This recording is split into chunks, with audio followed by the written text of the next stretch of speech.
Jadi yang pembelajarannya di kelas, ya artinya apa? Masih pada waktu yang ditentukan itu. Ya, baik jamnya, pelajarannya keberapa, kemudian harinya hari apa, itu yang terjadi di situ, sesuai dengan waktu itu. Ya, jadi pada waktu dan materi itu, ya itu artinya di dalam proses pembelajaran, tidak di luar pembelajaran. Ya, itu. Jadi didasarkan atas masalah yang memang dihadapi guru dalam pembelajaran. Ya, jadi yang terjadi di pembelajaran, maka kemarin saya sudah menyampaikan dan menyinggung sedikit yang bisa PTK nanti akan muncul juga di prinsip. Ya memang hanya guru, karena kalau guru nggak punya proses pembelajaran, ya SK, kemudian jadwal, penugasan itu adalah administratif. Tapi fungsionalnya adalah guru yang memang punya kelas. Ya, jadi itu. Walau Anda ustadz-ustadzah di pondok pesantren tidak masalah, boleh PTK. Ya, di PKBM selama memungkinkan, ya Anda punya jadwal, punya SK, mengajar di situ, ya kemudian mendampingi pembelajaran di situ, itu tidak masalah Anda melakukan PTK. Tapi kalau Anda mahasiswa, Anda punya kelas, ya Anda tidak bisa melakukan PTK. Ya, maka nanti ketika proses membuat latar belakang, tidak saya minta Anda datang ke sekolah, karena apa? Bisa jadi di sekolah itu gurunya tidak punya, kalau tidak merasa punya permasalahan, maka akan sulit. Ya itu. Tapi nanti akan saya bawa permasalahan-permasalahan real yang ada di sekolah, itu saya bawa ke dalam perkuliahan kita, sehingga Anda punya gambaran permasalahan yang dihadapi. Jadi itu yang pertama.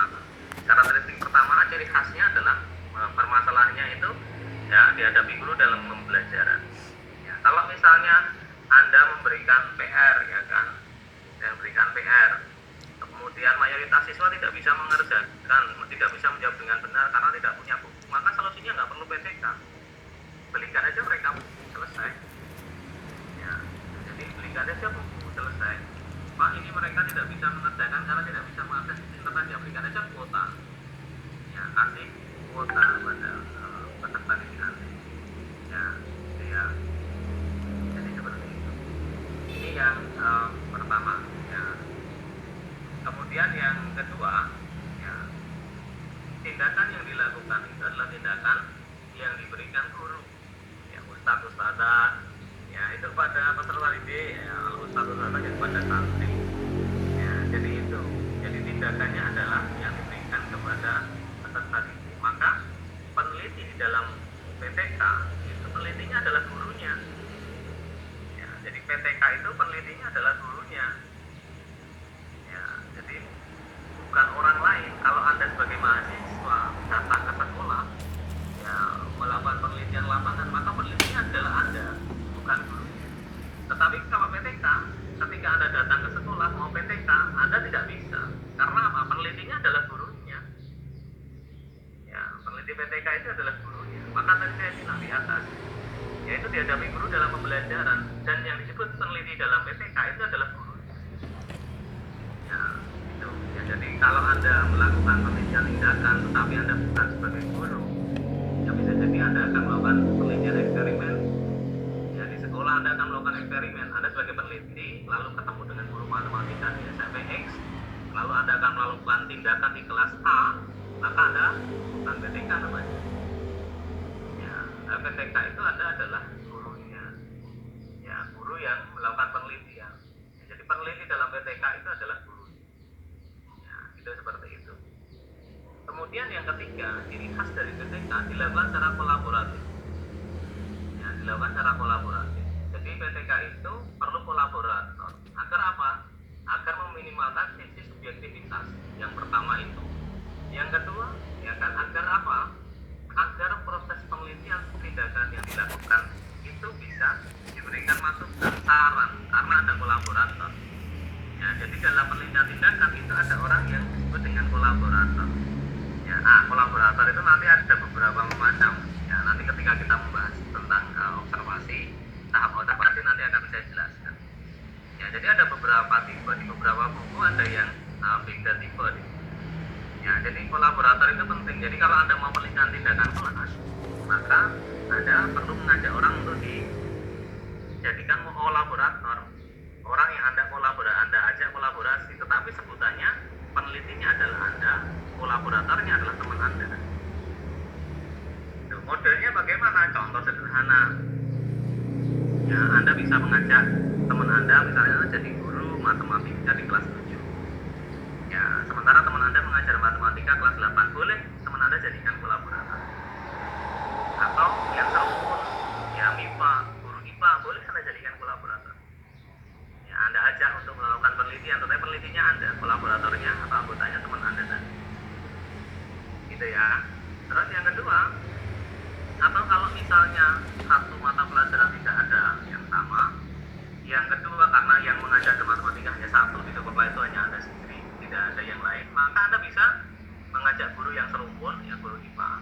Atau kalau tidak ada, ya Anda bisa mengajak guru dari sekolah lain, boleh. Jadi Anda melakukan penelitian, ya Ani misalnya dan Siti itu satu kelas di database matematika, tapi mengajarnya beda sekolah. Nah, Ani boleh mengajak Siti, ya sama-sama mengajar matematika walau sekolahnya beda, boleh diajak untuk jadi kolaborator. Ya, itu seperti itu. Jadi kolaborator itu tidak hanya di lingkup sekolah itu, bahkan bisa mengajak dari teman guru yang lain, termasuk melibatkan guru yang aktif yang PMP itu juga boleh, tetapi tentu ya tidak semua guru. Nah, itu jadi seperti itu. Ya, bahkan ada PTK yang ada penelitinya gurunya tadi, kolaborator, lalu ada pembimbingnya juga boleh. Ya, misalnya nanti Anda jadi guru di sekolah X gitu ya, lalu Anda PTK dibantu teman Anda, ya lalu kemudian sekolah Anda ada kerjasama dengan IAIN, boleh Anda kemudian minta dosen untuk jadi pembimbing PTK Anda, tidak menjadi masalah. Ya, selama memang ditugaskan dari kampus, ya gitu. Ya, jadi bukan permintaan individual, tetapi permintaan pada kampus. Misalnya kan ada kerjasama sekolah yang dijadikan tempat tempel, itu kan ada MOU kerjasamanya. Bisa jadi nanti ada guru yang ditugaskan di situ oleh kepala sekolah, ya misalnya siapa yang mau PTK, ya kan kemudian kepala sekolahnya mengirim surat ke kampus untuk menugaskan dosen, ya agar dekan menugaskan dosen untuk melakukan pendampingan, ya bisa jadi. Jadi itu tidak masalah. Kemudian yang kedua, memang harus diperhatikan, tapi kolaborator itu harus diperhatikan. Ya. Yang pertama adalah kompeten dulu. Anda kalau pilih partner, pilih yang kompeten. Karena apa? Karena ini ada tujuannya untuk penelitian Anda. Kalau Anda milih kolaborator kok nggak kompeten, ya buat apa? Anda memilih partner, ya pilihlah yang bisa memberikan masukan, yang menurut Anda kompeten. Anda butuh teman curhat, maka pilihlah teman yang bisa dipercaya.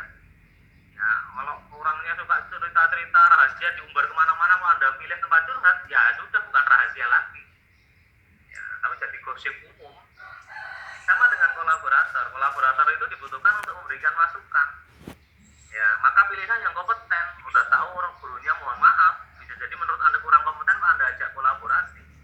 Ya, Anda sudah tahu prediksi hasilnya kayak apa. Ya, jadi tuh, maka pastikan pilihlah yang pertama adalah kompeten. Kemudian yang kedua, ya, ketika Anda PTK, selain memilih yang kompeten, ya pastikan ya mata pelajaran yang diampu yang bersangkutan itu mendekati atau serumpun minimal itu kalau bisa. Ya, terus yang ketiga adalah komitmen. Ya, gurunya menurut Anda kompeten, satu rumpun dengan Anda matematika, tetapi nggak komitmen, ya jangan dipilih. Ya, karena apa? Karena Anda akan di PHP. Ya, jadi Anda dalam keseharian Anda begitu. Wah, orangnya Pak bisa dipercaya Pak. Ya kan, saya curhat macam-macam bisa dipercaya Pak. Ya, di depan Anda, di belakangnya nggak komitmen, ya bisa jadi satu saat berurusan dengan Anda, semua rahasia Anda diumbar kemana-mana. Ya, maka kolaborator itu pilihlah yang komitmen. Ya, artinya apa? Ketika diminta memberi masukan, dia akan memberi masukan yang konstruktif. Ya, bukan sekedar hanya kelengkapan saja, tetapi dia akan memberikan saran yang konstruktif. Ya, bahwa dia akan membantu Anda sukses itu jadi seperti itu. Maka ketika Anda memilih teman sahabat itu kan terbatas sekali. Maka pilihlah yang itu, sahabat itu yang kompeten. Ya, Anda kompeten bisa membawa Anda sukses di masa depan. Nah, kalau sahabat Anda sudah menghalangi Anda sukses di masa depan,